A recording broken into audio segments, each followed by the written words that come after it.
नमस्कार। महिला महाविद्यालय की ऑनलाइन कक्षाओं में आपका स्वागत है। मैं रतिराम कक्कड़, व्याख्याता हिंदी। आज हम आचार्य हजारी प्रसाद द्विवेदी का निबंध भारतीय साहित्य की प्राण शक्ति का आगे अध्ययन करेंगे। कल तक हमने देखा कि भारतीय साहित्य ग्रीक साहित्य से किस तरीके से अलग है। वहाँ चमत्कार पैदा करने के चक्कर में वे लोग साहित्य में कोई न कोई कौतूहल भरी हुई घटना को अपने साहित्य में समावेश करते हैं, लेकिन हमारे साहित्य में इस चीज़ की कमी पाई जाती है कि कोई भी कौतूहलपूर्ण जो घटना है वो हमारे यहाँ कम देखने को मिलती है। हमारे यहाँ साहित्य में पारंपरिक नायक की भूमिका होती है, जो लोक प्रसिद्ध हो, जनश्रुति हो या इतिहास सम्मत होना चाहिए। अब इस प्रकार का जो कथानक होता है कि वो पूर्व में ही हम सब लोग उससे परिचित होते हैं, और उसी को लेकर जब साहित्य रचा जाता है तो उसके संपूर्ण पूर्व अनुमान हैं हमें पता होते हैं। इसके अतिरिक्त लेखक ने हमें कुछ और बिंदुओं को भी बताया जिनके कारण हमारे साहित्य की जो प्राण शक्ति उभर करके सामने आई, या हमने जिन बिंदुओं को, जिन बातों को भारतीय साहित्य की प्राण शक्ति माना। क्योंकि आधुनिक पढ़े लिखे विद्वान भी क्या है, इस बात से नाराज रहते हैं कि हमारे साहित्य में किसी प्रकार का कोई कौतूहलपूर्ण दृश्य नहीं होता है। उनके लिए ये निबंध लिखा गया है, और वो कहते हैं कि सर्वप्रथम वो कहते हैं कि हमारे साहित्य की एक अवधारणा जो भारतीय जनमानस सहित भारतीय समाज में पूर्ण रूप से पाई जाती है, और वो है पुनर्जन्म का सिद्धांत। अर्थात मनुष्य बार बार इस पृथ्वी पर जन्म लेता है और वह वापस आता है, और उसका पुनर्जन्म अवश्यंभावी है। दूसरा है कर्मफल का सिद्धांत। कर्मफल का सिद्धांत अर्थात जो व्यक्ति जो कार्य करता है उसको फल भोगना ही होगा। अच्छे कर्म का फल अच्छे और बुरे कर्म का फल बुरे के रूप में भोगना होगा। प्रत्येक मनुष्य को अपने किए का फल भोगना ही होगा। लेखक कहते हैं कि होगा, है ना, प्रलय भी हो जाए तो भी अपनी करने का फल को उसको भोगना ही होगा, उससे वो मुक्त नहीं हो सकता।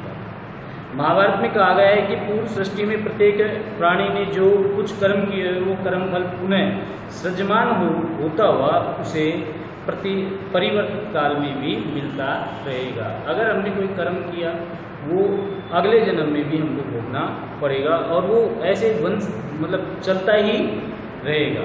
ऐसा महाभारत में कहा। फिर वह उसे भोगने के लिए तैयार हो या नहीं हो, जो कर्म फल है वो उसको भोगना हो। समस्त भारतीय साहित्य में पुनर्कर्म बंध से मुक्त होने का उपाय बताया गया। समस्त शास्त्र अपने अंतिम लक्ष्य जन्म कर्म के बंधन से छुटकारा पाने को कहते हैं। इस सिद्धांत को जितना व्यापक और जबरदस्त प्रभाव हिंदू संस्कृति, हिंदू साहित्य और हिंदू जीवन पर पड़ा है, उतना किसी भी और दार्शनिक सिद्धांत का किसी भी जाति पर नहीं पड़ा है। अर्थात हिंदू जो संस्कृति है उसका मूल ही कर्मफल का सिद्धांत है। पुनर्जन्म के सिद्धांत वैसे तो खोजने पर अन्य देशों में भी किसी न किसी रूप में मिल जाता है, परंतु कर्मफल प्राप्ति का सिद्धांत कहीं नहीं मिलता है। पुनर्जन्म का सिद्धांत तो आपको किसी न किसी साहित्य में मिल जाएगा, जो किसी भी देश में लिखा गया है।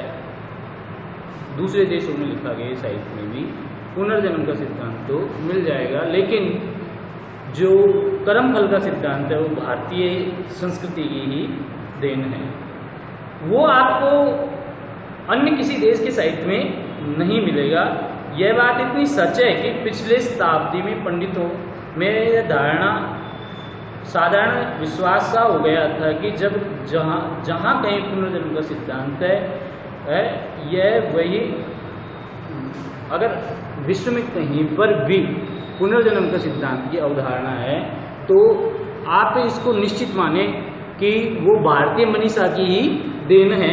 ऐसा हम विश्वास कर सकते हैं कि पुनर्जन्म के सिद्धांत के बारे में, कर्मफल के बारे में, कि जहाँ कहीं भी ये आपको दिखाई पड़ता है विश्व में, वो भारतीय साहित्य की ही देन है, मनीषा की देन। सुप्रसिद्ध ग्रीक दार्शनिक पाइथागोरस ने पुनर्जन्म के सिद्धांत को माना है। पाइथागोरस ने पुनर्जन्म के सिद्धांत को स्वीकार किया है।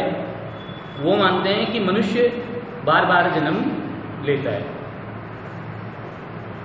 माना है उसे लेकर प्राच्य विद्या विशारदों में एक समय में काफी मनोरंजक वाक युद्ध हो गया।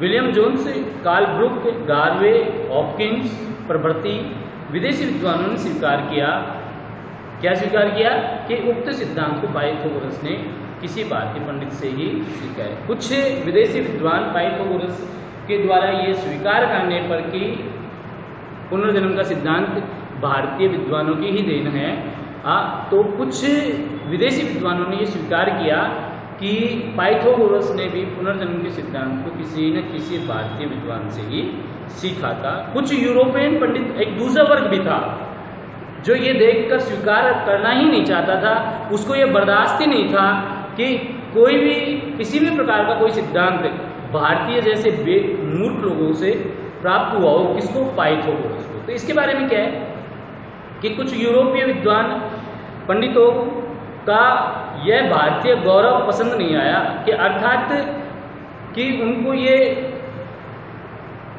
गुण या सर्वोच्चता प्रदान नहीं की जा सकती, उनको प्राप्त होनी ही नहीं चाहिए, है ना। उनको एक ऐसा श्रेष्ठ सिद्धांत प्रतिपादित करने का श्रेय ही नहीं मिलना चाहिए, उनको पसंद नहीं आया। इन लोगों ने यह सिद्ध करने की भरपूर कोशिश की, क्या, कि हिंदुओं ने ही उक्त बात ग्रीक पंडित से सीखी होगी, अर्थात जो हिंदुओं में पुनर्जन्म का सिद्धांत है ना, उसको लेकर के एक यूरोपीय विद्वानों का ऐसा वर्ग है जो यह बात स्वीकार करता है कि अगर भारतीय विद्वानों ने कहीं से पुनर्जन्म का सिद्धांत सीखा होगा तो वो पाइथागोरस से सीखा होगा, है ना।